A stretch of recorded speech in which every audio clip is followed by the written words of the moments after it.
Her Majesty the Queen of Thailand back in 1966. Personally, I think, according to my memory, about 4 months later, in that very year, in 1976, Wat Buddha Vadipa moved to this location. Today is the shortest and darkest day of the year, the winter solstice, and in a sense is, in one sense, symbolic of what has unfolded for me personally this year. This year, personally for me, has been a very, very, very bad year indeed. The worst year for around 10 years or so. I am fortunate to be with you here today, as I nearly died in August after a major operation, all of which was very unexpected. Someone near and dear to me prior to that passed away as well. And due to certain other issues as well, this has contributed to that state of affairs. But such occurrences in one's life are testament to the teachings of the Enlightened One, the Samma Sambuddha, the fully enlightened one. And in fact, prove that what the fully enlightened ones spoke of is indeed correct, that this life is full of unsatisfactoriness. And when I myself was very young, as I recall, around 8 years old to be precise, there was some change which occurred in me and which I do remember. In fact, that change in my mind was clear enough, was prominent enough, that one of my teachers at primary school noticed this change and actually asked what had happened to me and, in inverted commas, where I had gone to. I had been fairly good during the first half of my primary school education, quite clever, and I had excelled in one or two subjects, particularly in one actually, that was English, and I had felt quite enthusiastic. But after a certain point, for some reason which I cannot quite ascertain to this day, there was a change in my feeling, my mindset, and so on. I did not know why at the time. I did not know exactly when that happened either. I do not recall when that happened.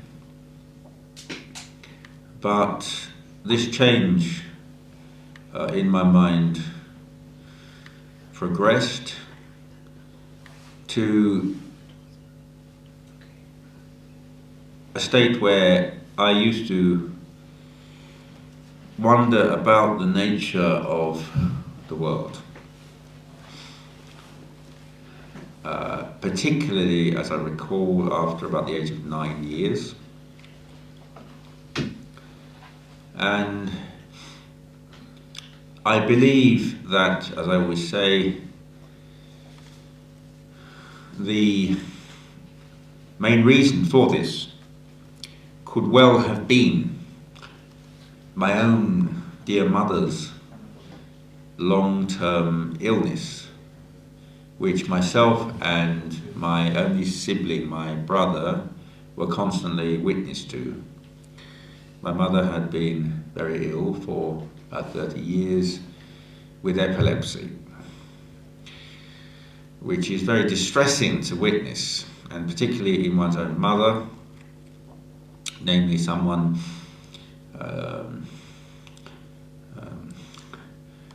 losing awareness of their surroundings, having falls, cutting oneself, having had a fall, burning oneself on the stove, incontinence, shaking, all sorts of symptoms, which I do believe had a very deep subconscious effect on me and our whole family, in fact. So this, I believe, may have spurred me to begin wondering about the nature of the world. For example, why we are born, why we live, why we have to go through this whole process of life, and why we die, what the meaning of this whole process was. I used to sit in my bedroom and stare at the wall and wonder about this. Now, during this period, my mother had tried various ways of curing epilepsy, which she had. This epilepsy was not the most serious form, in the sense that it wasn't epileptic fits, but still it was pretty serious. On one occasion, my brother went out, possibly on an errand, and found my mother collapsed in the middle of the road, which scene must have been very, very distressing indeed. So, as a young person at that age, very impressionable age, it's not at all surprising that one felt that way, particularly as it was one's own mother. And my mother, in fact both my parents, were people who were quite well informed, I must say. My parents were, it is true to say, socially middle class, and had studied, both of them had studied in college. They were both artists.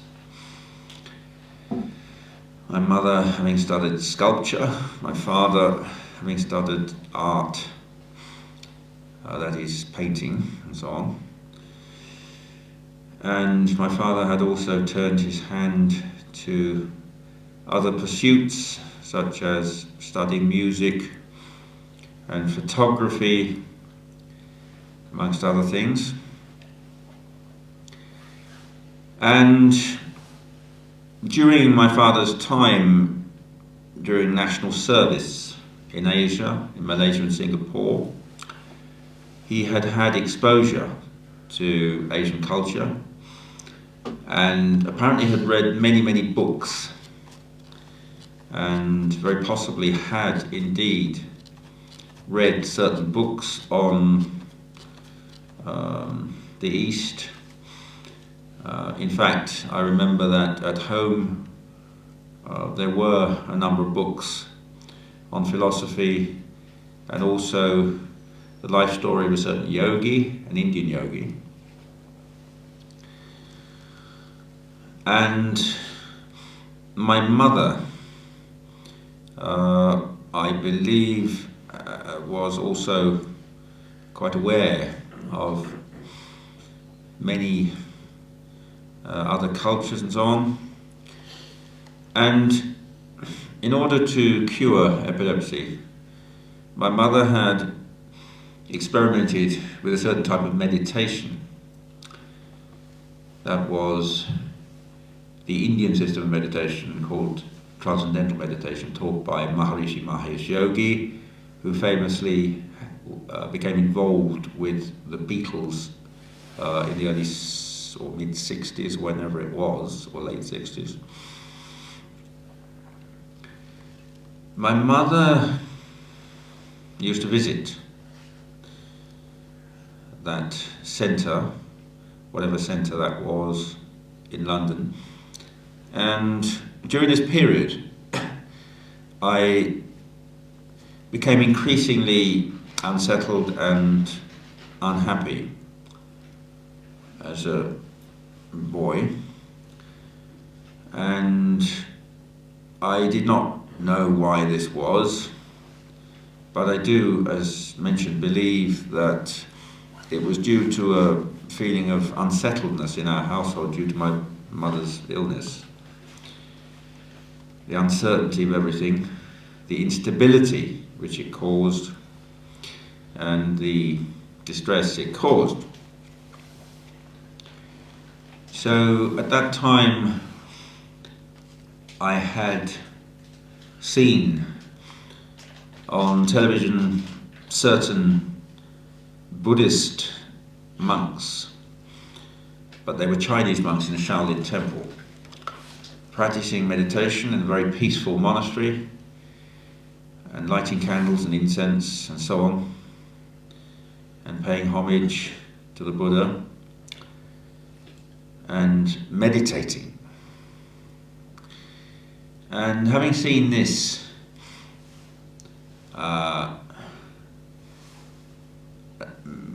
quite a number of times, having witnessed that spectacle, and also having read something about the different types of religions, world religions, in a book that we had at home, and also seeing information about the different forms of Buddhism worldwide, and the way that they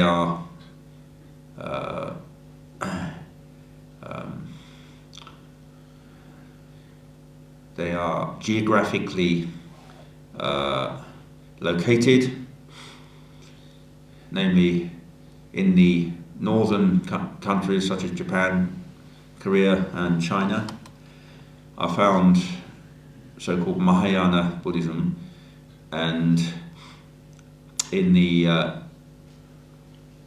more southerly countries of Asia we find the Theravada tradition, which Mahayana people refer to as Hinayana, but we refer to as Theravada. And I conceived the idea to make contact with such a tradition. In the meantime, my mother actually had invited me.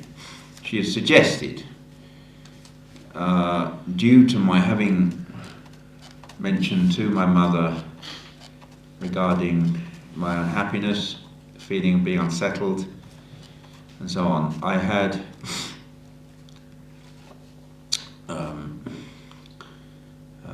been invited by my mother to accompany her to this meditation centre in London, I think central London, somewhere in central London. And when I asked what type of place it was, and after she explained, for some reason, which again I cannot pinpoint exactly, other than the fact that my own karmic force, if we can put it that way, appears to have drawn me in the direction of Buddhism all along. For some reason, I did not want to visit that centre. I did not feel attracted to that centre. I said no thank you. I did not visit that centre with my mother. As it turned out, I believe that my mother did not benefit very much from that particular meditation system, which was something to do with a mantra, repeating a mantra. So, having seen on television this program and having read something about the various forms of Buddhism in a book that we had, I conceived the idea to visit a Buddhist temple. I wanted very much to visit a Buddhist temple nearby. I had the impression that the Mahayana form of Buddhism was the one which would be suitable for me, because I had seen these Mahayana monks on television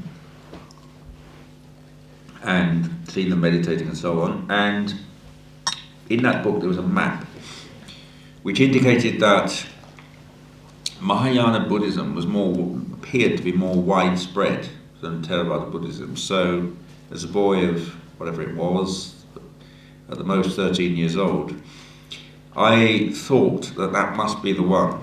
So I asked my mother to find such a centre, similar to the monastery that I had seen on that television programme, nearby. So my mother looked in the telephone directory. At that time we had telephone directories. This was almost 50 years ago. And she did find a temple. And she phoned the temple and asked if she could send me along to that temple. So she did indeed send me to that temple, which was none other than Wat Buddha, which at that time was located at number 99 Christchurch Road in East Sheen, which had been there for 10 years after Their Majesties the King and Queen of Thailand had opened it in 1966. I recall the door being opened and seeing the saffron-coloured robes and smelling the incense and so on. I was ushered inside to the reception area, by the chief monk who was at the time the deputy, I believe, abbot of that temple, of Wat Buddha in Sheen, and his name was Chaukun Pariyati. And he sat me down on a comfortable seat, chair or sofa, I can't remember, it was so long ago now. And we started chatting, and there was another lady there present, a Western lady, who was also very helpful, with whom I was able to speak.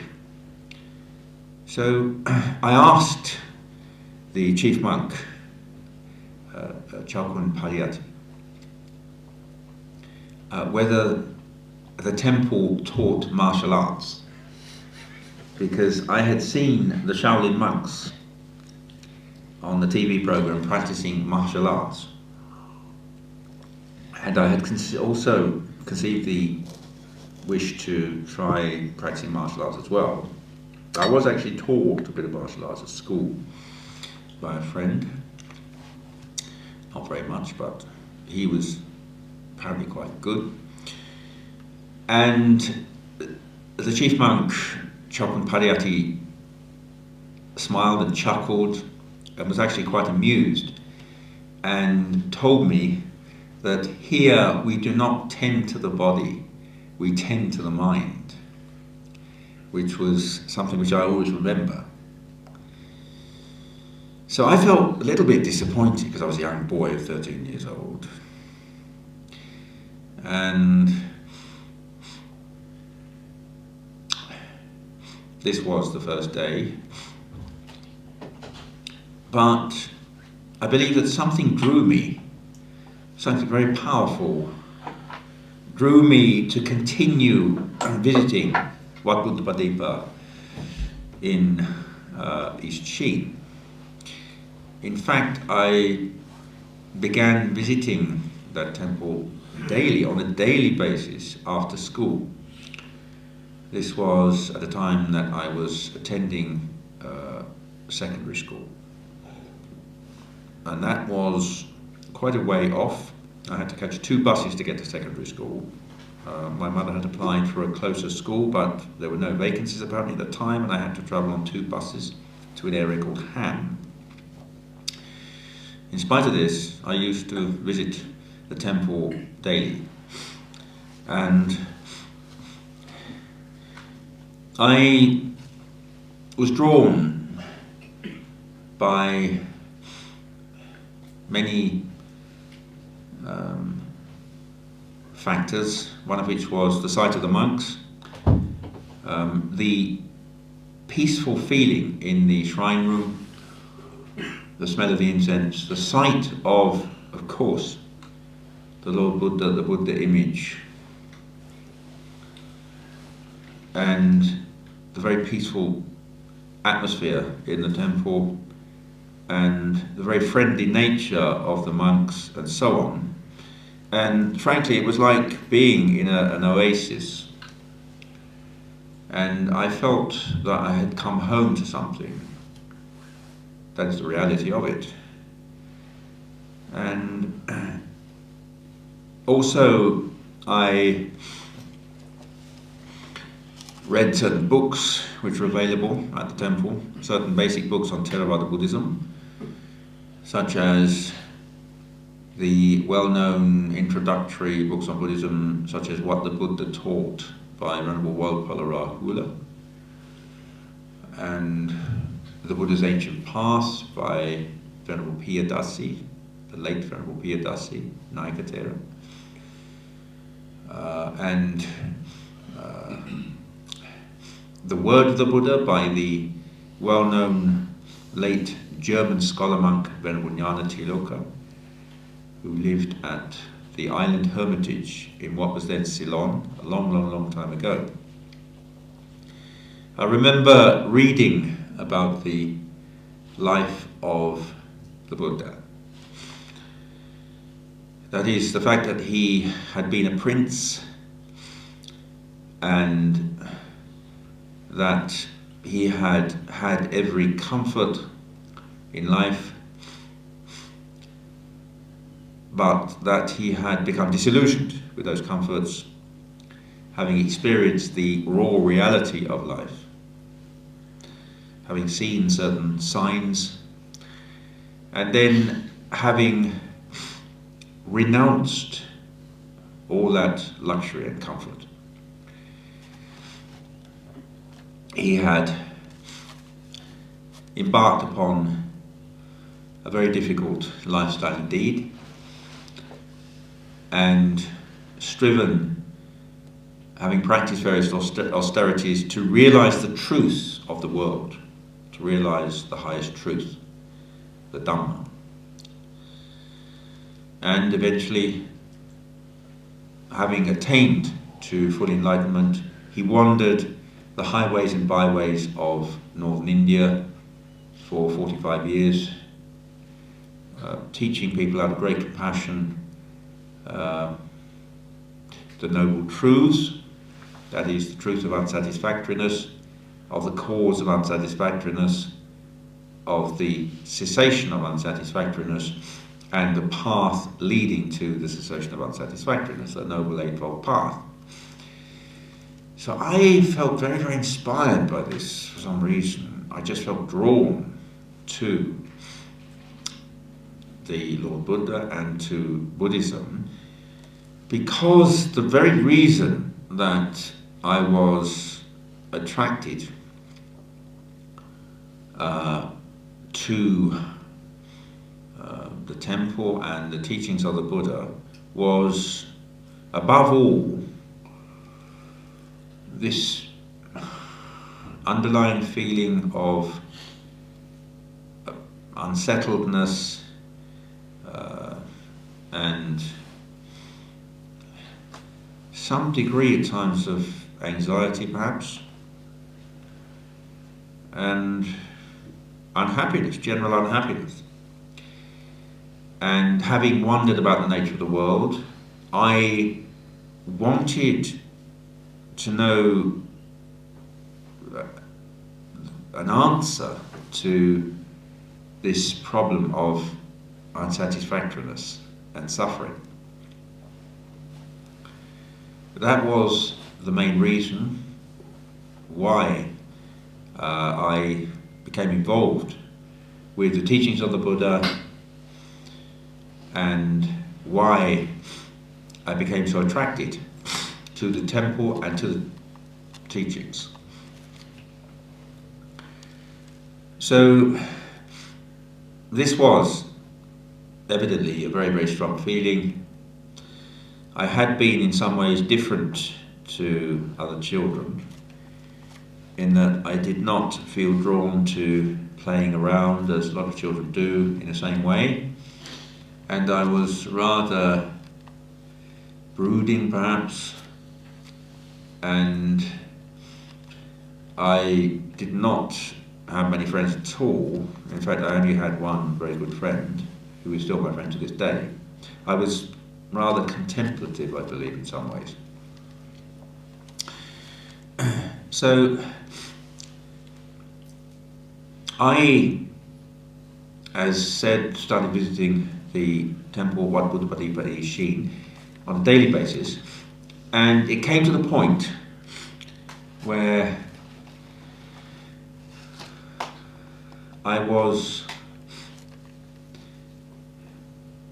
so enthusiastic about the teachings and about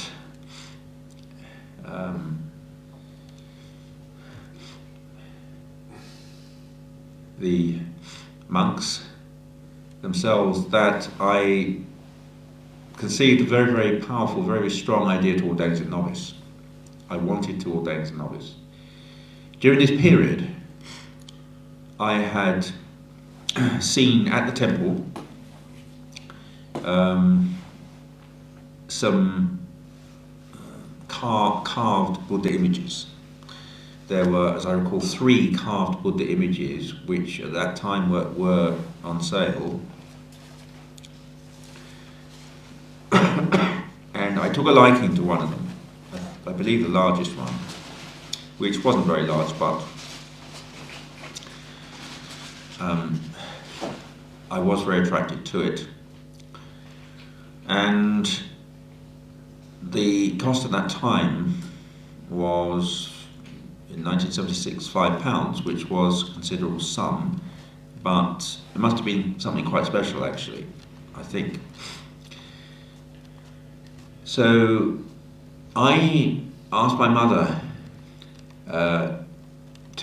if I could borrow that sum of money to purchase that Buddha image, which she did give to me, actually. I can't remember giving her back that sum. So I purchased the Buddha image and I brought it home and I placed it upon a shelf in our bedroom and used to light candles on either side of it and incense. I used to turn the light off and stare at the face of the Buddha, because I had become accustomed to paying homage to the Buddha and meditating together with the monks of Wat Buddha Padipa in Shin in the shrine room at Wat Buddha Padipa in Shin. So in order to do this at home, I set up the environment in that way, placing this Buddha image on the top shelf and lighting candles and incense, and turning the light off and staring at the face of the Buddha and practicing mindfulness of breathing, which is the most basic form of meditation taught by the Buddha, which is said to have been practiced by all the Buddhas, the one meditation system which apparently was practiced by all the Buddhas. So after months and months and months and months of going to the temple, and during this time my wish to become a novice, having gradually increased to the point where it was very, very intense indeed, I requested the chief monk who was at that time number 3 in the temple, one Chokun Amon Suti. Chokun Amon Suti was his name. The chief monk Chokun Amon Suti, whom I had become very friendly with, and used to teach him a bit of English as well, even though I was a boy of 13 and 14. And I asked him if I could become a novice at the temple. So he smiled and said, "We are unable to ordain you here. The temple does not ordain and does not ordain boys here." But he said that there is another temple where there is a chief monk who is very kind, and he directed me to that temple, which was the London Buddhist Vihara, which was at that time in Chiswick, and is still in Chiswick, but in a different area called Bedford Park. So I went to that temple and I explained my need to the chief monk of the London Buddhist Vihara at that time, the late and great iconic Dhammadutta missionary monk, Professor Dr. Hammala Siddhartissa. Prior to this, when the Most Venerable Chokun Amon Suti had told me that they were unable to ordain me at Wat Buddhabadipa, I returned home and I requested some cloth from my mother. So she produced a white bed sheet,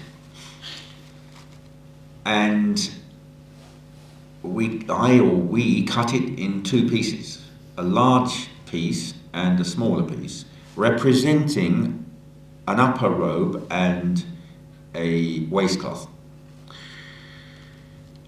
And I asked my mother for some brown dye, which she purchased. And together we dyed that white cloth on the stove in our home, and then prepared them. At the time I had nothing similar to a bowl at all, only the 2 pieces of cloth. And I took it to the temple and presented it to the chief monk, Venerable Chokun Amon Suti. And he smiled and chuckled. He was actually quite amused and said, "I'm so sorry, we cannot ordain you here, but go to the Chiswick temple and tell your story to the chief monk there." After which I did so, and I explained my story to the Venerable Dr. Siddhartissa, who sat silently listening to my story and who said to me simply, following that relation of my story and my wish to become a novice, "Seek written permission from your parents and bring me a letter," which I did accordingly.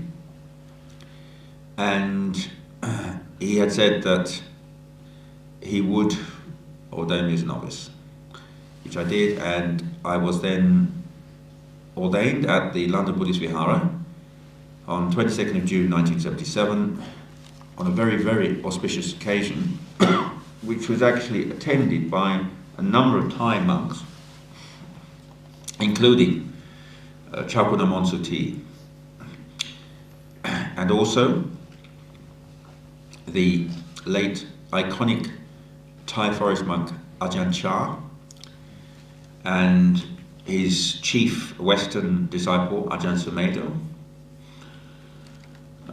and a couple of other Thai monks, or one of them I think being Laotian.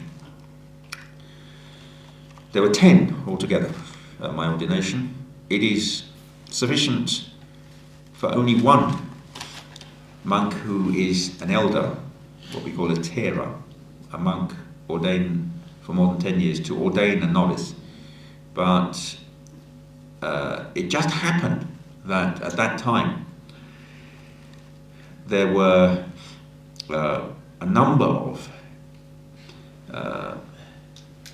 now what have become within the Theravada world iconic and legendary monks in town, so to speak, at the same time. That was the Most Venerable Ajahn Chah and his chief disciple, his chief Western disciple, Venerable Ajahn Sumedho. Also the Venerable Piyadasi of the very, very famous and very scholarly, actually, temple in Colombo called Vajirarama. He was here as well. He happened to be in the UK at that time. He had travelled extensively to, I believe, 70 countries and happened to be in the UK at that time. So a number of monks had come together, and therefore this was a very auspicious occasion, and the Venerable Dr. Sadatis had invited these monks, and there were 10 monks altogether on that occasion. And I believe even the BBC were there to film it. I'm not sure what happened to that footage because I've never received it. After which, as there was no room, as I recall, at the London Buddhist Vihara, it was a very small property. I was sent to the old Hampstead Buddhist temple, which had been originally occupied by a Western monk ordained in the Thai tradition, and at which time Venerable Ajahn Chah and Venerable Ajahn Sumedho had been staying.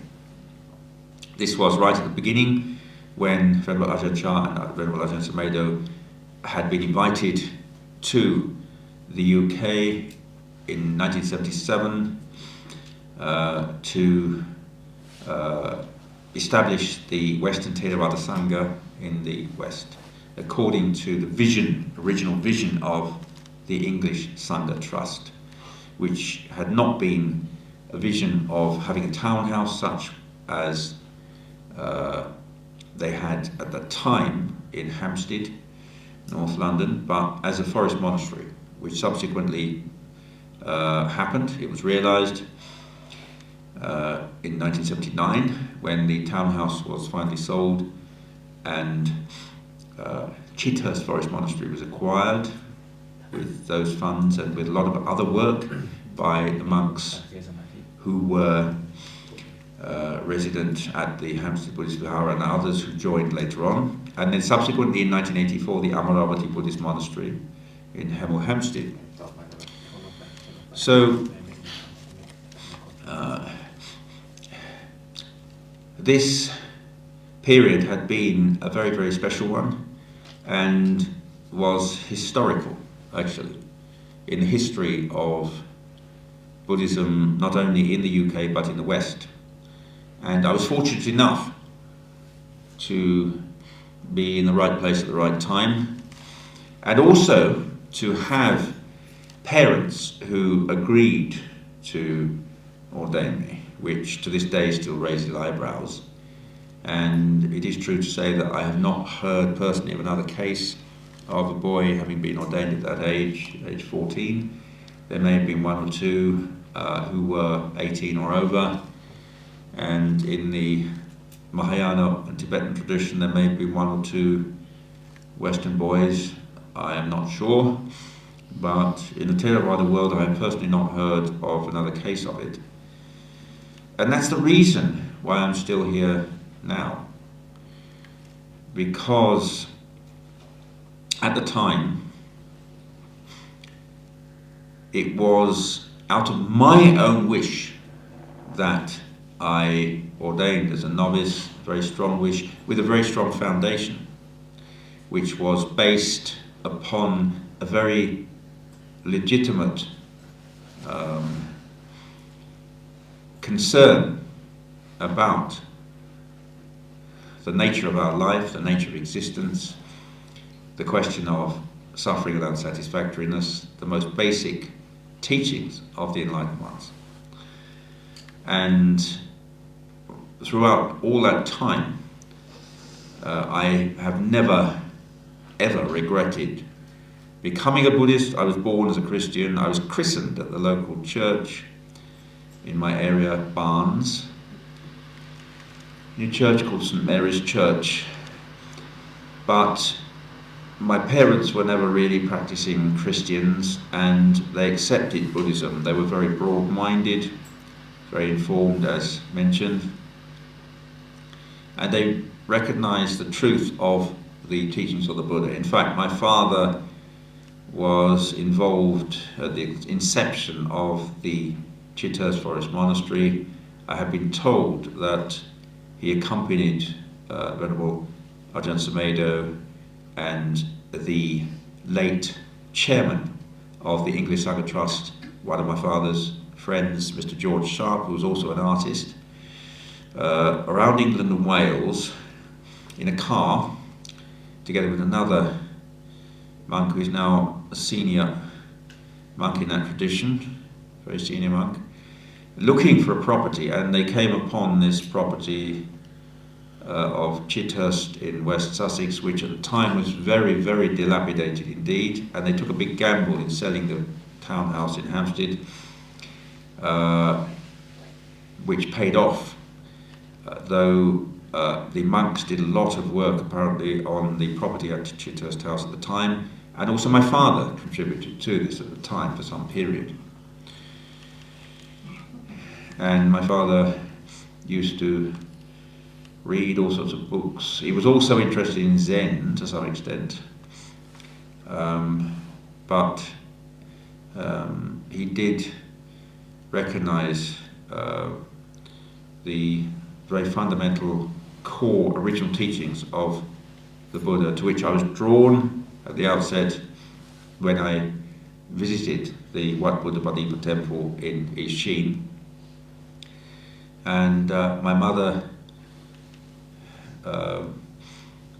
was also, I think, drawn to the teachings, and I'd actually visited Sri Lanka and meditated there in Sri Lanka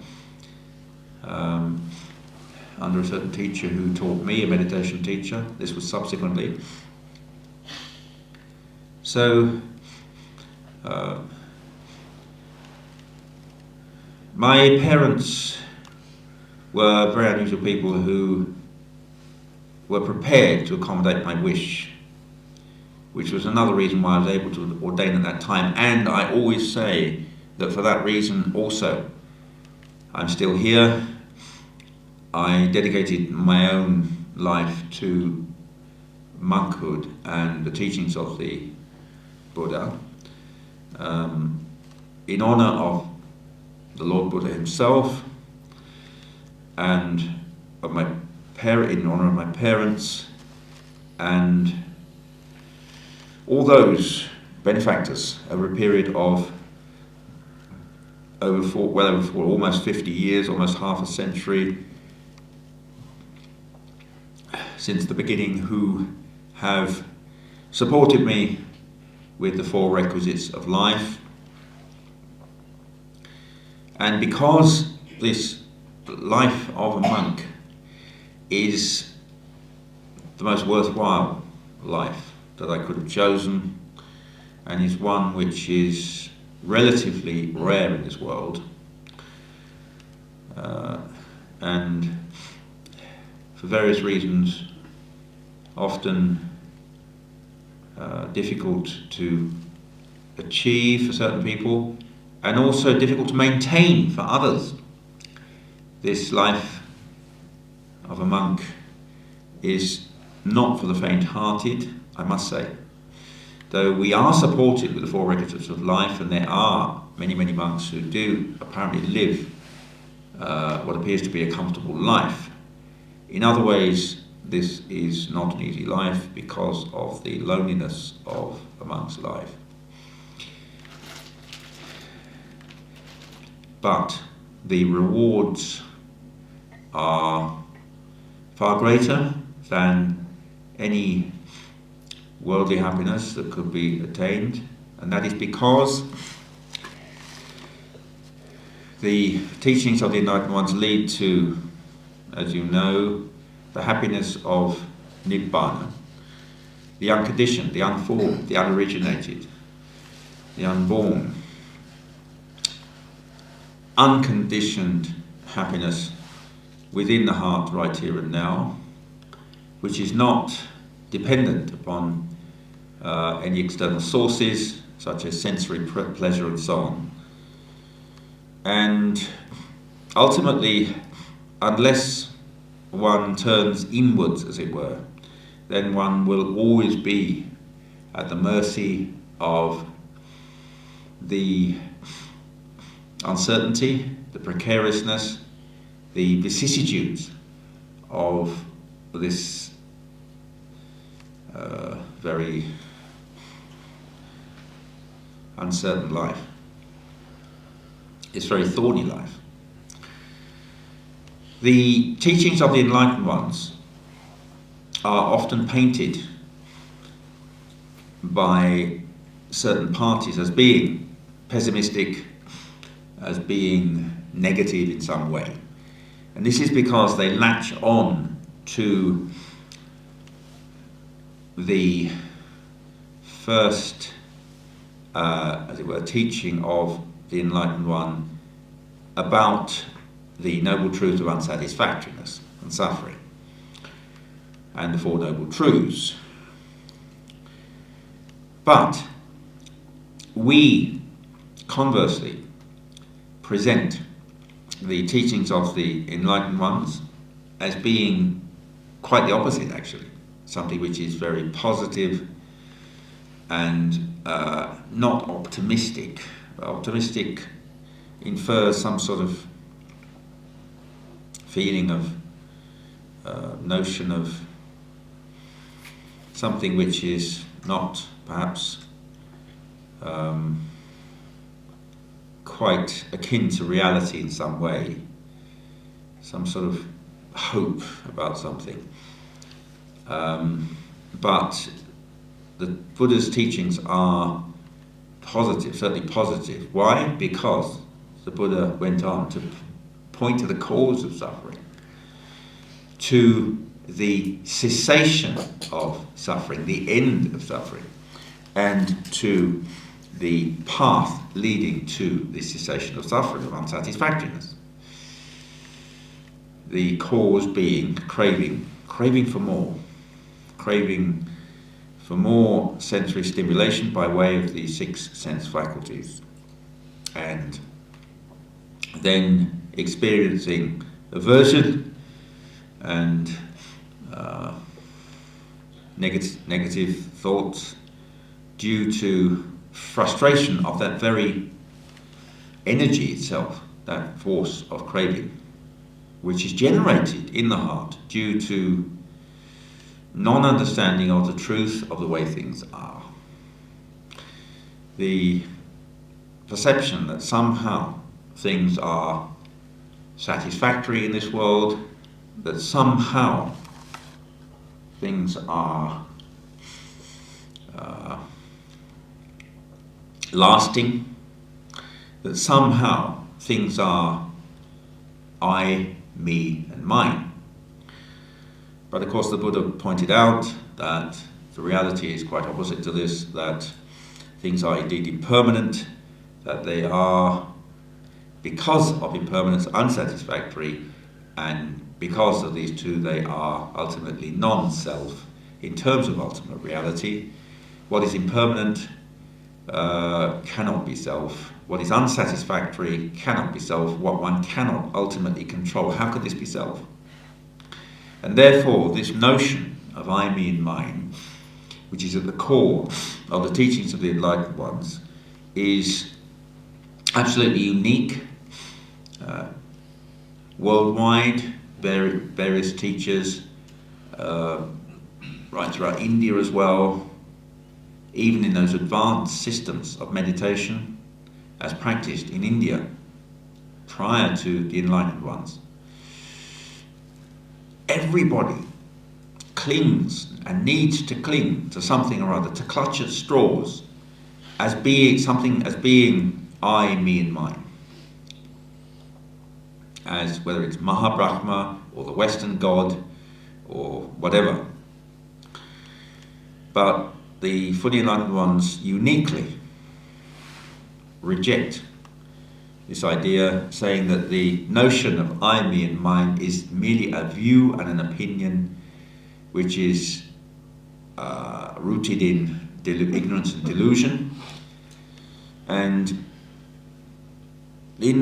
on the path of meditation, to which I was drawn as a boy of 13 years old. I used to practice at that time, as mentioned, starting with the practice of samadhi, which I had learned with the monks at Wat Buddhapadipa in Ishin.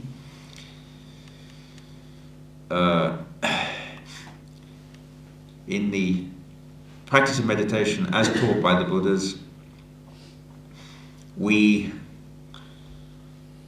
deassemble the delusion of I, me, and mine, first of all by understanding the heart, the core of the noble truth of unsatisfactoriness, or dukkha, which is the fact that there is no being in terms of ultimate reality.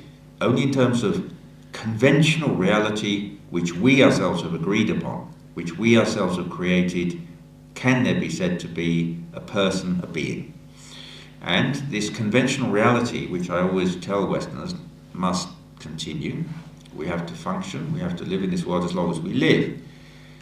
But this is a mere illusion, and in terms of ultimate reality, there is no person, no being. Clearly, this body is not I, not me, not mine. When one really reflects upon it, a person of average intelligence can understand that this body breaks up, turns to dust, returns to the great earth from whence it came. I often reflect on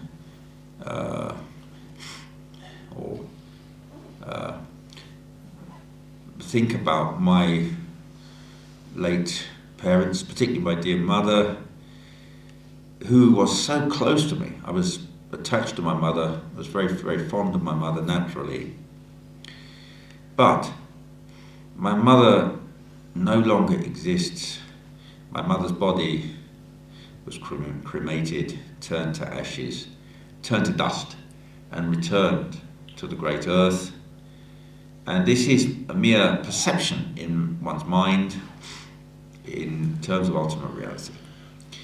And so as long as beings cannot divorce themselves from the attachment to these notions, the clinging to these notions, which is fueled by craving which arises due to the non-understanding of the way things are, then one will be tortured ad infinitum by what are referred to in the text as the forces of Mara. Mara is a force, it's not actually a person, it can manifest as a person. Rather, that force manifests itself in a person's mind is a more accurate way of putting it. The force of Mara is what is opposite to the force of Dhamma, in other words, what we call adhamma. This manifests in the form of greed, hate, delusion, which is generated by non-understanding the truth of the way things are. But as soon as one is able to develop wisdom, what we call insight, understanding, and one is able to crack that delusion and dispel that delusion, then the, as it were, house which was built up, that building, similar to a building or a house, the main beam, supporting beam in that house, it comes down, it breaks and collapses. And so it is with this notion of a being, a personality, an I, me and a mine. This is understood at the first stage of perfection of the meditator, where this delusion is dispelled. However, the very subtle delusion of I, me and mine remains until the realization of perfection, or what we call arahantship, like some kind of tea stain which gets impregnated in a pure white cloth, and which is very difficult to get out and has to be rubbed and rubbed and rubbed, and eventually one may succeed in getting that tea stain out. And so it is with this notion of I, me and mine. Until this stage is reached, then that conceit of I am is there. And this is something which is finally removed before the attainment of liberation. However, following the dispelling of the delusion of there being a personality, and being a personality at the initial stage of sainthood, what we call sotapanna, then there is no turning back for the yogi, for the meditator, because the yogi, the meditator, has seen too much and sees a glimpse of the happiness of nibbana, the liberation at that time. Though the yogi still retains defilements and so on, which are weakened gradually by stages, such is the strength of these defilements, such as sense desire, ill will, and so on, and even attachment to the subtle states of samadhi or meditation, which are finally dispelled with the attainment of liberation. But this initial stage of realization of sainthood is said to be the most difficult one, because one has to, as it were, smash through a very thick crust of delusion at that point. And for that reason, it is said that of the two chief disciples of the past enlightened one, the Buddha Gautama, namely the Venerable Sariputta, who was also known as the general of the Dhamma, on account of his being the most developed in the field of wisdom, as opposed to the other chief disciple, the Venerable Mahamoggallana, who was the most attained in the field of psychic powers. The field of wisdom in the teachings of the enlightened ones being valued more up over and above psychic powers. It was the Venerable Sariputta who was apparently most proficient or most engaged, or both, in the teaching of the Dhamma,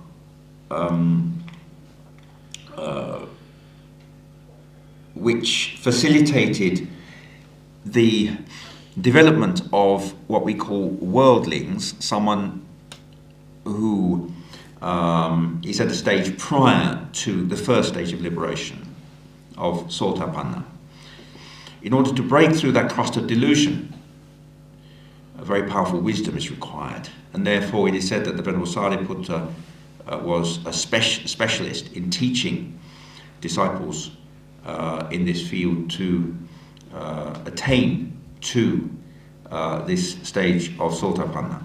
And the Venerable Mahamoggallana, the other chief disciple, would teach those who had attained to the more advanced stages, such as the penultimate stage of the non-returner, which was relatively easy in the sense that there was only a little way to go, so to speak. So in the teachings of the Enlightened Ones, wisdom is prominent, and this factor is very, very unique. I recognized that even at that young age. There was something very, very special which drew me like a magnet to these teachings, which I did not find anywhere else. If I had done, I may be attracted to other teachings, but I was attracted to the teachings of the Buddha. It was as if my life was cut out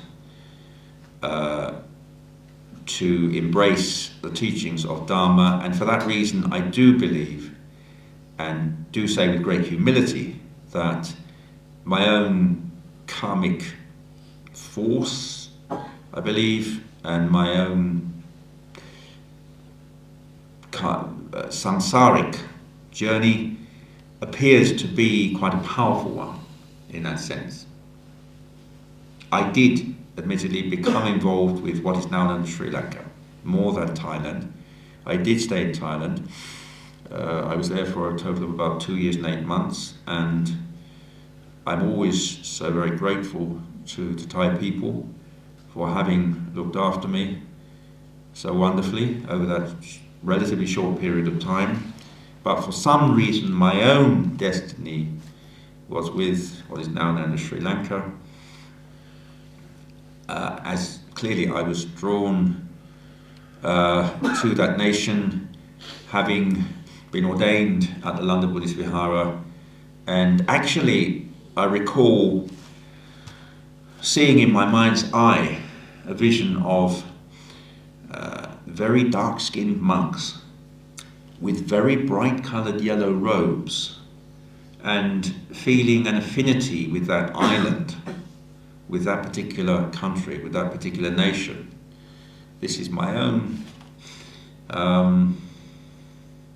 perhaps karmic force in action here, which attracted me like a magnet to Sri Lanka at that time.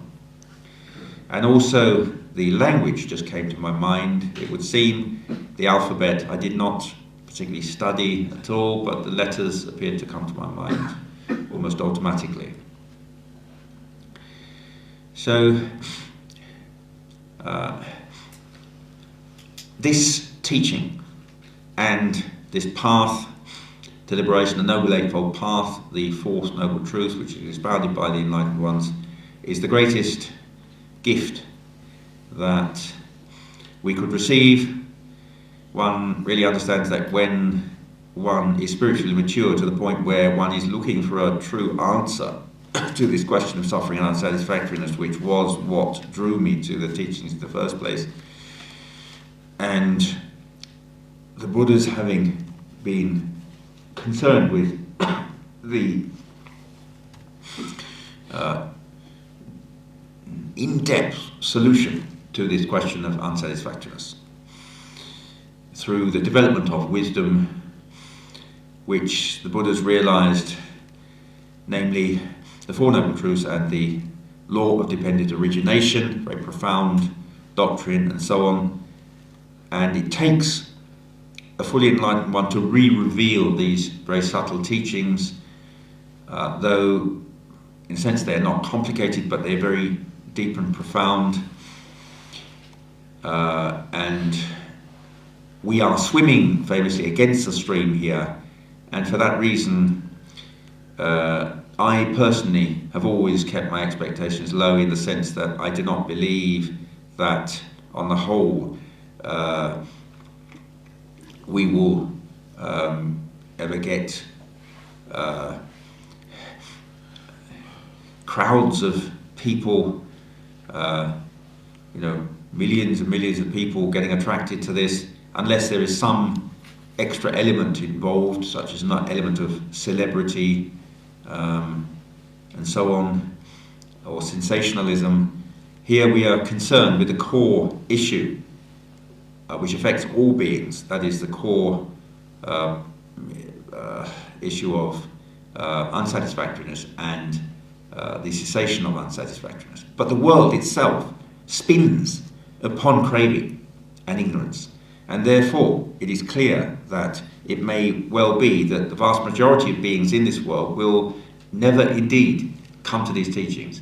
But it happens that very occasionally the fully enlightened ones arise in the universe, in the world, and re-reveal these teachings for the welfare of the many. And I myself, at that very young age, that tender age of 13 years old, had the privilege of encountering these amazing teachings leading to full liberation of the heart. Even in this very life itself, if one strives according to the Satipatthana Sutta, it is possible, in principle, for a person to attain to either one of two stages, that is the penultimate or the ultimate stage of liberation, within a maximum period of 7 years or a minimum period of 7 days, if one really strives. This practicality of these teachings, which was another thing which really attracted me to these teachings as a boy of 13 years old, looking for a solution to this question of unsatisfactoriness. I am indeed a very privileged person to have had this chance at the Thai temple, namely Wat Buddha Padipa in Ishin, to embrace these teachings, to become a Buddhist at that young age, for which I will be ever grateful.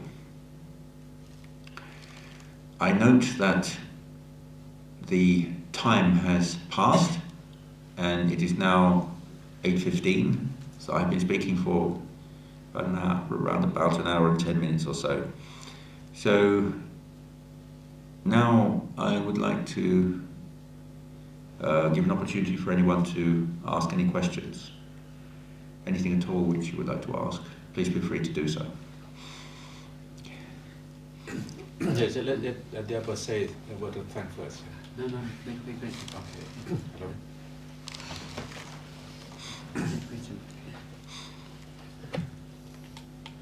Hello. Hello.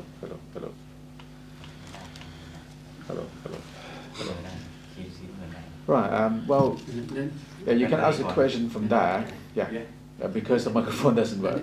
Okay, please ask a question. When you ordain at such a young age, do you still continue like conventional education alongside, or did you not do that? No, I didn't do that. That was another extraordinary thing, in a sense.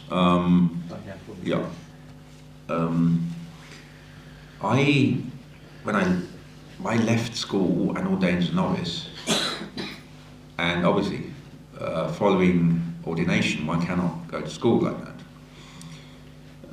Anyway, following ordination, I left for Asia.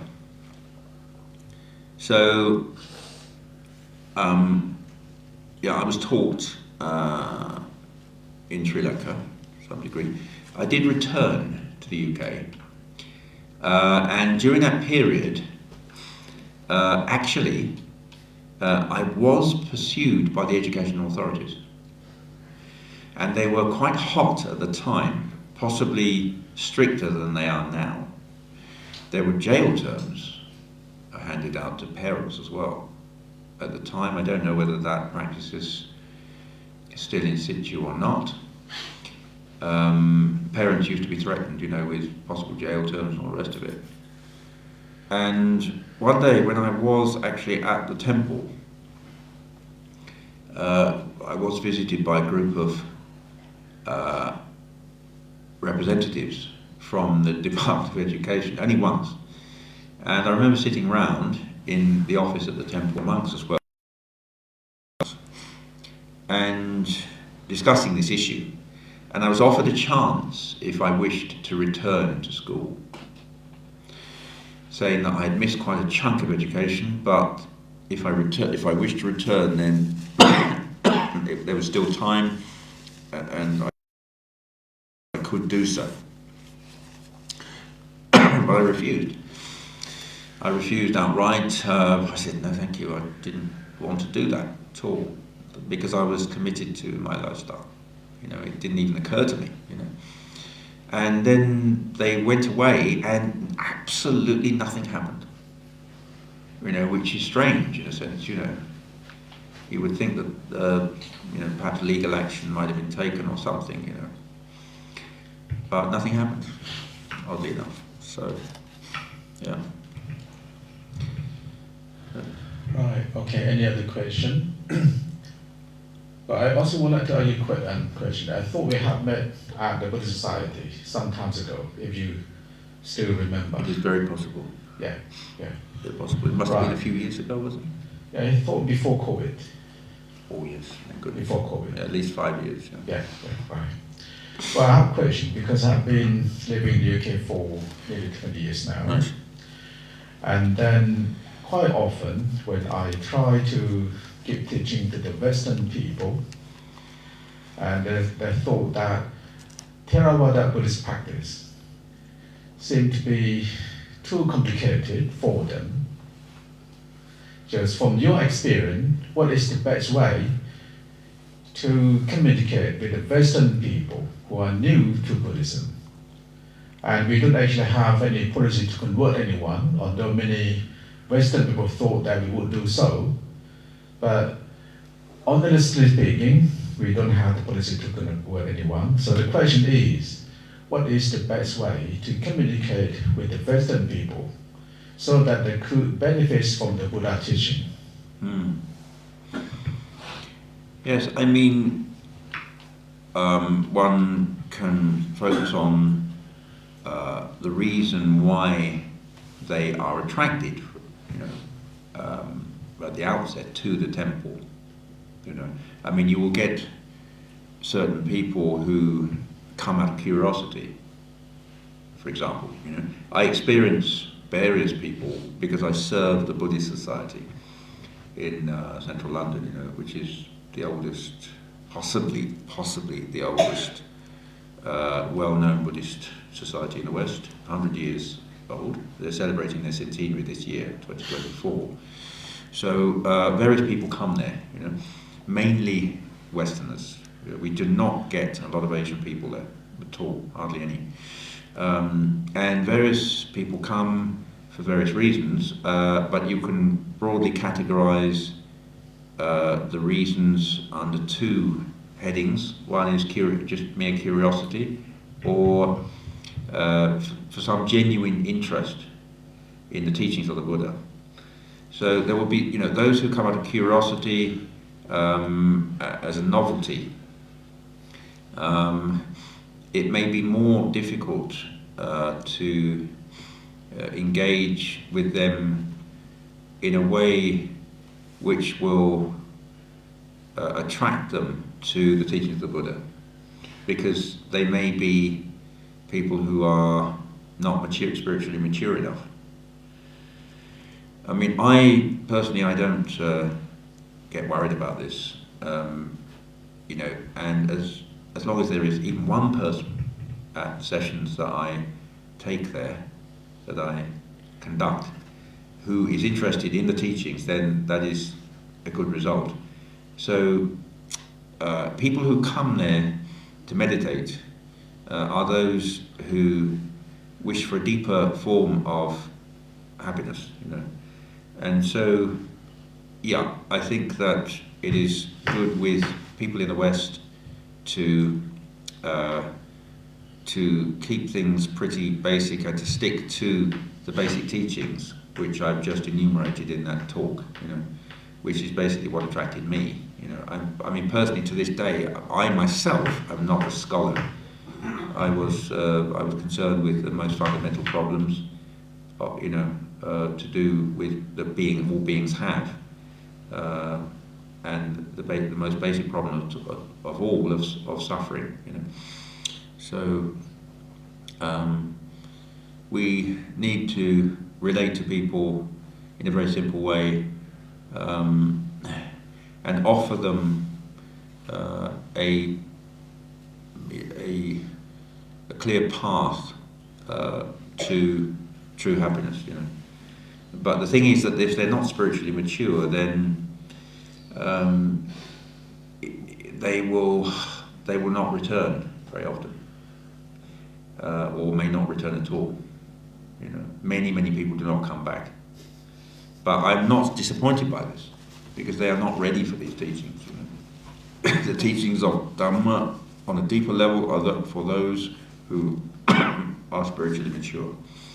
And as the Buddha himself said, only a few birds will escape from a net. You know. Right, thank you for your question. Okay, yeah, go ahead. Use the microphone, and because the And broadcast live on our Facebook page, and please use the microphone. Okay.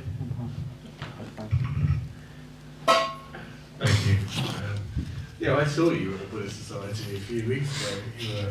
When the Tibetan monks were doing their. You gave me that. I don't know if you remember. You told them. That was the 100th anniversary, was it? Yeah. 6 months ago. Yeah, well, in fact it was presumably before you got sick in August. I think there was. Yeah. Well, I nearly died in August. Yeah, this is before, I think. So. So that was that. Where was this? At Guildhall in London? No, the one in Victoria, the Buddhist Society. I see. That was another ceremony, was it? Yeah, that was another ceremony. 100th. Yeah, so, Right. Yeah, Yeah, because all traditions are represented there, are embraced there, and I do mingle with other traditions, though I am actually personally myself a very conservative Theravada monk. It's well, was it? It's really good to hear your personal story. It's really fascinating, actually. But what interested me from the thing that I particularly got is in the sense of going against the grain of, as you were saying, and it's not an easy path. And from my personal experience, I mean, I don't mind, I'm quite open about this, but you're talking about craving and suffering. I mean, you alluded to it, but why would people come here when you need to learn about suffering? I mean, I personally had all sorts of problems in my life. Maybe I'm more spiritually aware because of that, because I was an alcoholic. When I still am, and I don't drink anymore. I haven't drunk for 5 years, and that's what led me to try and seek, other things, a different path, because I was killing myself. So, and so my question is, since I don't drink anymore, and I haven't drunk for 5 years, or take drugs or anything like that, but I still have lots of cravings. They haven't magically disappeared, So what I wanted to know, I mean, I found a way to stop doing those things, like the drinking and the drugs and all that sort of stuff, but that was easy because I could see that was going to kill me. But there are other things that I do. When you let go of a craving, or anyone here, do you have a process? Apart from the meditation, I know there's meditation. I meditate, and I do a half an hour meditation every day. I do that, and I try to follow the Four Noble Truths in the Eightfold Path. But when you're trying to release or something, do you have a formula? To rid oneself of craving? Yeah, of a particular craving, or is it just a very slow daily process? Well, there are different types of meditation which are taught by the Buddhists. For example, to counteract lust, raw lust. Monks and nuns are taught to practice the contemplation on the unattractiveness of the body. This is not recommended on the whole for lay people, unless it's the white-clothed laity who are observing special precepts for obvious reasons. That itself is a perception, actually. In the ultimate fine analysis, there is no attractive or unattractive, or pleasant or unpleasant. These are all perceptions. But in order to counterbalance the craving, these certain meditations are practiced. You are living, in lay life, and there is nothing wrong with the experience of pleasure. For example, pleasure is part and parcel of life, of an ordinary life. What is problematic is the seeking for more. Well, that's for me, someone like me. The craving will be there in most people. The craving will be there, and it may torture the mind. Yeah. So the way to deal with it is simply the basic practice of Dhamma, that is the practice of mindfulness, concentration and insight. If one is bothered by it to the extent that one really wants to deal with it, then one will have to go further and implement the practice, you know, practicing mindfulness and reinforcing this with concentration. They both complement each other, and reflecting on the nature of life, you know, impermanence and so on. And so the infatuation of sensory experience will tend to melt and evaporate, you know. I mean, if it really bothers the mind, then the contemplation on the unpleasantness of the body was recommended by the Buddhas, which does shed quite a lot of attachment, you see, because a lot of these cravings are based upon that, you know. The world is built up around the perception of I, me and mine, you know, the body as being the basis of one's life and so on, you know. But we counterbalance these things with the practice of samadhi. You know, I mean, the for example, the meditation on the 4 elements is a form of samadhi. You know, but and then of course one goes further finally with the contemplation on the impermanence of things, insight, understanding. But you have to go quite deep in order to weaken these defilements, you know. It's like digging up some sort of pernicious living entity, like a weed or some sort of plant, you know, which has to be got at the roots, you know.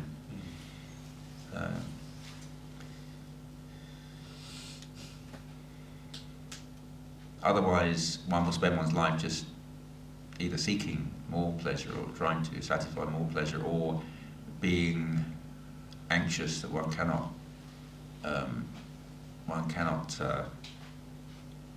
gratify certain pleasure and so on, you know, and one will live in a state of torture, you know.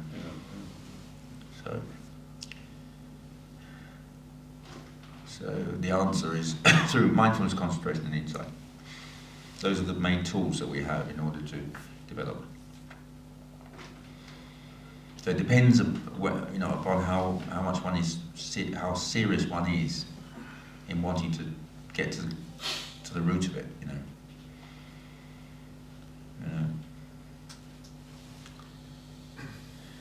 Okay, next question, please. Hi, can you hear me? Yeah, just press it. Right. More. Yeah. Good evening. Thank you for giving me the time to put maybe a couple of questions to you. Point number 1 is you said what? Could you just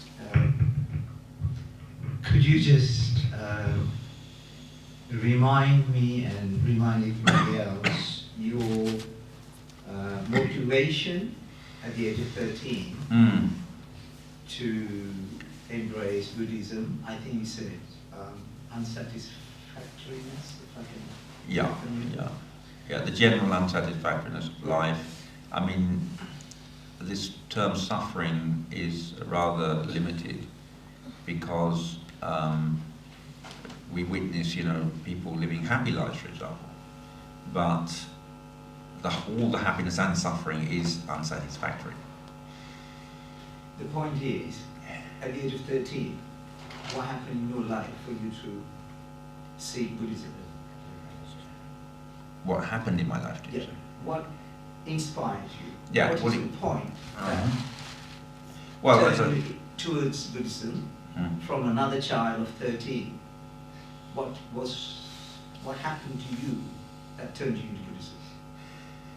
Well, as I mentioned, I believe that it was the unhappiness that permeated our home on account of my mother's serious illness. I see. I believe. You know, I mean, the general atmosphere due to that, unfortunately, you know. At any time, my mother could have these epileptic episodes, you know. Right. So it was very unsettling indeed. So that was the catalyst for my starting to wonder about the nature of the world, you see, and the question of suffering, actually. Your mother's suffering. My mother's suffering, yeah, I believe. Instigated you to. I believe so. I believe so. Point number two, question number two is, I was fortunate enough to be taught Buddhism at Dhamma Buddhist Vihara 20 years ago by a gentleman probably known to you, Richard Jones. Who? Richard Jones. Richard Jones. Richard Jones. Yeah. English. Yeah, I have heard he's the late Richard Jones, you mean? Yeah, he is. Yes, correct. Passed away. Did you? Yeah, paths cross? I actually didn't know him when he was alive, other than visiting him during his final days. Okay. At the care home, when I believe he had cancer. Yes. I did visit him, and I had a discussion. I think I might have had quite a long discussion with him. Yeah, and I was very touched. Actually, I seem to recall being very touched. He has sarcoidosis, not cancer. That's right. Yes, and he had to have some sort of breathing. I don't know what you call it. Some sort of oxygen tank cylinders or something. Finally, yeah. Just the reason I asked you is he was a formidable character at Dhamma Buddhist Vihara. Nice. And let's just say his behavior and his Buddhist practice inspired me to learn Buddhism further. Mm. He's a non-publicity seeking guru, teacher. I understand that he was very erudite, is that correct? I didn't understand that. He was very learned, was he? Yes. Quite educated, wasn't he, in Buddhism? I believe so. Yeah. At the funeral, I believe he held, somebody who attended told me that he had 2 degrees from Cambridge, which was unknown until the death. But that's not the point. I just wondered whether you crossed the line, everything. And one final thing is, I hope I'm not insulting the Sangha. There is, I'm at the very beginning of the path to Buddhism. That's good. That is healthy, since that your mind may not be cluttered by other things. You know. I have a long way to go. There was a book that myself and my father read when I was a boy, Zen Mind, Beginner's Mind. Okay. Yeah. Okay. Final thing is, you mentioned Zen and Mahayana, now Theravada, the Tibetan Buddhism, etc. But you remain close to Theravada. May I ask you why? Okay, I mean, at the Buddhist Society, for example, because it is a society representing all the traditions, I am careful not to portray an image of, how can I say, being one who is trying to sell one's own tradition, as it were, you know, in a sense. But Theravada is the original teaching. It's very ancient, and we have the ancient scriptures. And to my mind, anyway, it is very clear. You know, it's very clear. And the Buddha was famously compared to, was referred to as the great doctor for the ills of the world. What is called in the Sanskrit language, Maha-Vaisarja Guru. I saw that image actually in Dr. Rahula's book, What the Buddha Taught, when I was a boy, 13. I always remember these images. You know, I have warm feelings about these things. You know, because I was very impressionable at that time, and you know, it's like a dye which takes to cloth. You know, when you see these things at such a young age, you know, and the Buddha, you know, he he taught these very basic teachings of the Four Noble Truths and Noble Eightfold Path and so on, without any embellishment. It's very, very clear. So that is basically what attracted me to Theravada. And I do have a sort of pride as well of sorts about being a Theravada monk, because it's the most ancient tradition, and also I personally believe that it is a tradition which most closely represents the teachings in the form that were present during the time of the Buddha. For example, the Tibetan tradition arose much later. The oldest sect in Tibetan Buddhism is, I believe, about 1,200 years older than the Theravada tradition.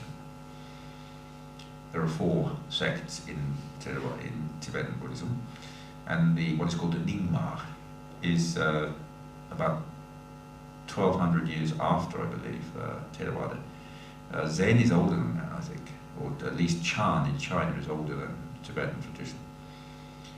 Yeah. And Chan, of course, means Jhana. It's a corruption. Zen is a corruption of Chan. Chan is a corruption of Jhana, which means absorption, which I think what they're referring to there is meditation, basically. So, yeah. So, I just had a feeling right from the outset that these were the original basic teachings of the Buddha, you know. So, just final closing point. Yeah. I was quite inspired by your story. I think you're probably 1 year younger than me, but nevertheless, your whole story kind of inspired me your whole life. thank you. And your connection to Sri Lanka, where I was born, your connection to here, where I spend most of my time, and London, which is where I learned Buddhism. And finally, I hope my head monk doesn't ever tell me off for speaking continuously for 1 hour, 10 minutes you did. So, well done. I'm inspired by your story. Thank you. Okay, thank you. Thank you for all the questions. I think we still have maybe one more question, and if you have one. Okay, anyone has question? Okay, last. Okay, okay, 1 or 2 more. Yes. Yeah. Okay, you can start. Thank you.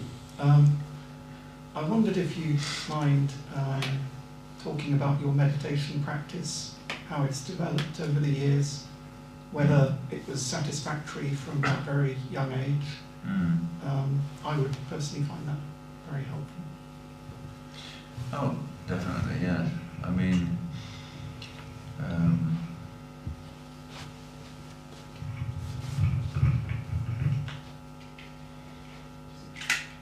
it is, in short, what has largely enabled me to stay the course, so to speak, you know, because of the depth of the meditation that we practice, you know. So, I believe that it has been immeasurably beneficial in that sense, you know. So,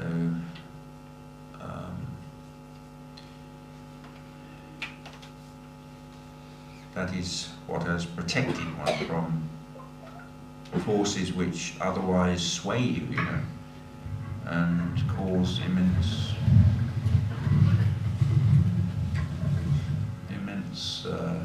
discomfort and problems, you know. So when I was a boy, I did a 10-day meditation course. Interesting enough, before I ordained, before June 77, in May, I think it was May, something like May 77, I actually attended a 10-day Goenka insight meditation course in Oxford.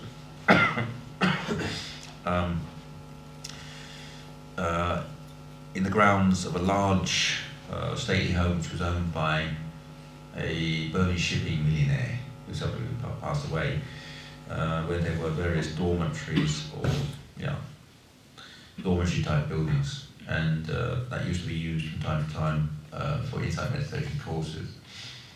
One of which was conducted by one of S.N. Goenka's contemporaries, John Coleman, who was also a disciple of U-Ba Khin, an American teacher called John Coleman, and actually myself, my father, and my uncle, all three of us attended that. And somehow, I seem to recall, we all got through it somehow, but it was very, very challenging. Very challenging indeed. And I at that time, on that particular course actually, I don't remember having benefited that much in relation to actually developing the meditation itself a lot, partly due to the fact that we had to sit for hours on end, like everyone else, and I had a lot of pain. Even though I was young with supple legs, I still had a lot of pain, and I don't remember having benefited that much from that because the pain was such an obstacle at times, you know. But I guess it would have been helpful in strengthening character, you know. So to have gone through that experience, you see.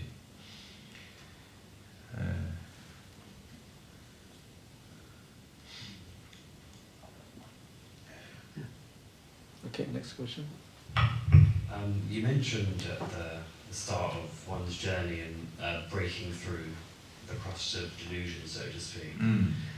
Is that the most challenging bit during the path to enlightenment, or do you find there's challenges along the way? It's quite linear, if that makes sense. Challenges all the way, you know, for So you said for the average individual, or for anyone really, is it that initial realization of how things are that's the most challenging bit, or is it sort of challenging throughout the process of enlightenment, if that makes sense? It was challenging right throughout, you know. These challenges never end until you get to at least to a certain stage, you know, which I would say roughly is the stage of until the yogi gets the stage of what's termed stream entry, you know. After that, full realization is guaranteed. There's no turning back. It is said in the ancient texts that the yogi attains to liberation within a maximum of 7 lives, which just means basically a number of lives, a few lives, you know. Whether it's actually 7, I can't say, or 8 or 6, I don't know, but you get these figures mentioned in the ancient text, you know. So I mean, up to that point, one will be grappling with a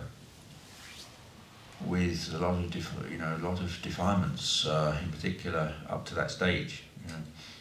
And things are very precarious, you know.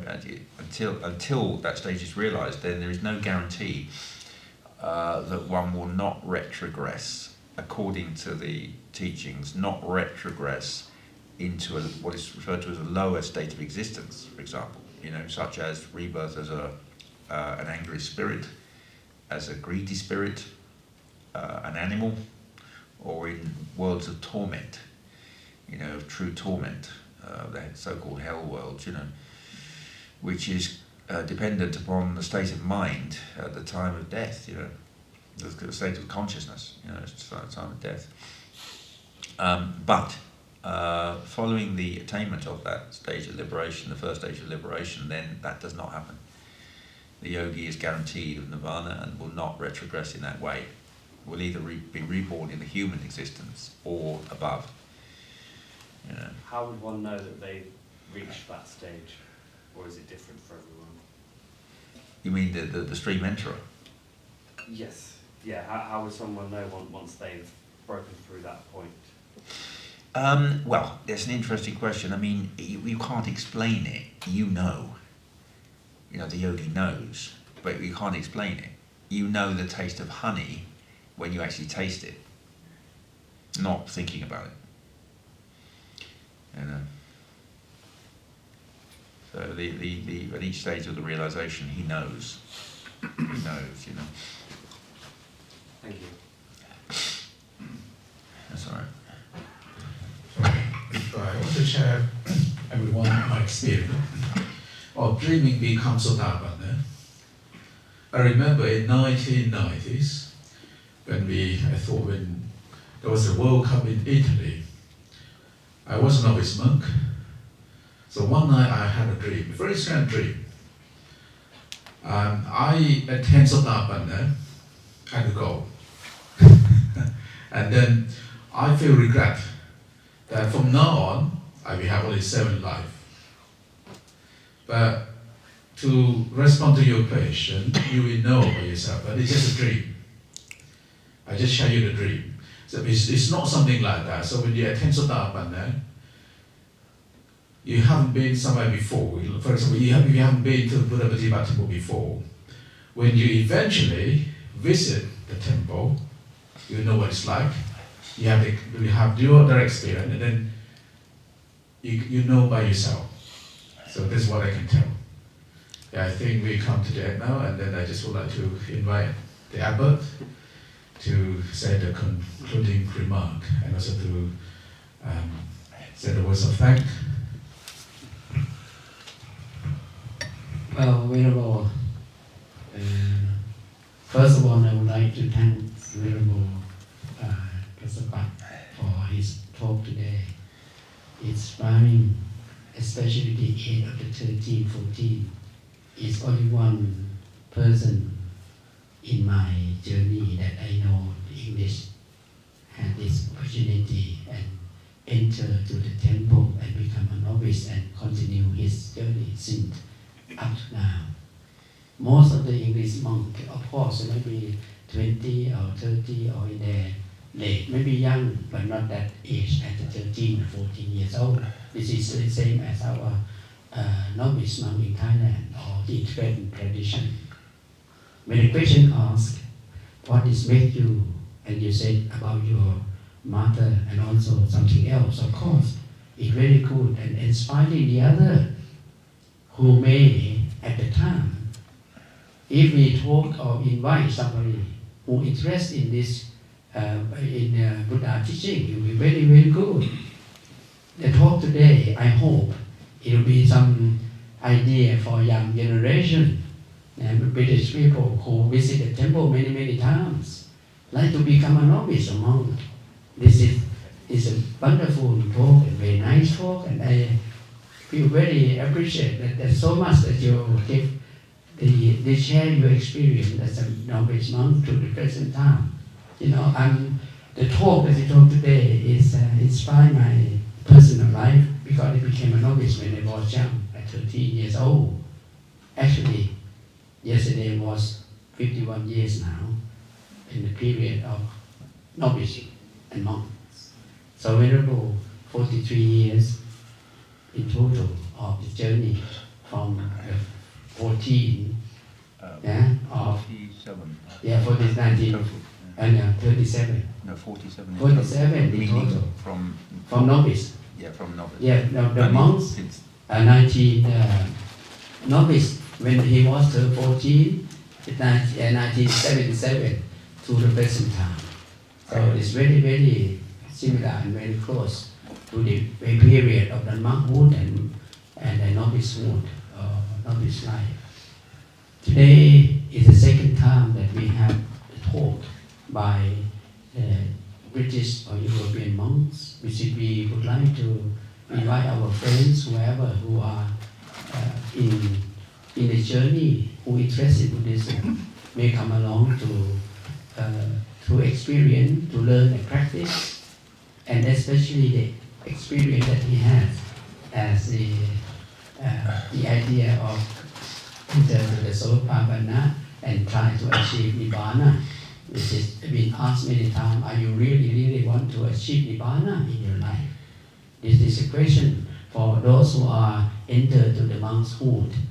Somebody practice to bring themselves to be able to continue their life and practice. For me, after many years, I have seen many monks in our tradition, mysticity between the two.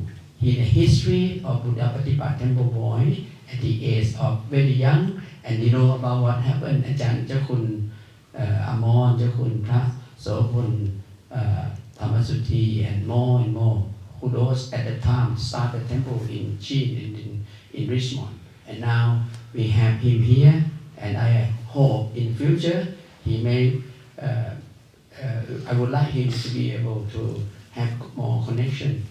I feel not great loss, but I feel very sad that he hasn't got any opportunity to bring his present, his time to be here more as before. So I just know him, and then very good to see him here. And I like to thank Venerable Sugita Mano, who organized it all, because he is the person who bring between Thailand, Singapore and Siam, and also he also part of two nations between Thailand, Sri Lanka, the British. We are three triple of the journey together, bring Buddhism for the Western country and people who interest Buddhism. Thank you again. Thank you very much, Venerable Sir, and thank you very much our friends who are watching the program. Thank you for being today for this evening. And I would like to offer the gift to Venerable monks. Can you please, our lay, Kun Kamoti, please present the gift to the monks.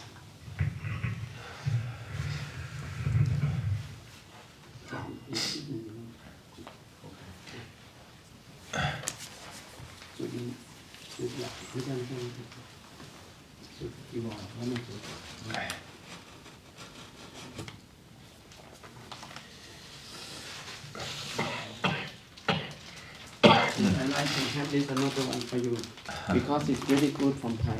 130 made 1 point. I think this one is a bigger size. Yeah, bigger size. And this. Okay, thank you for your inspiring story.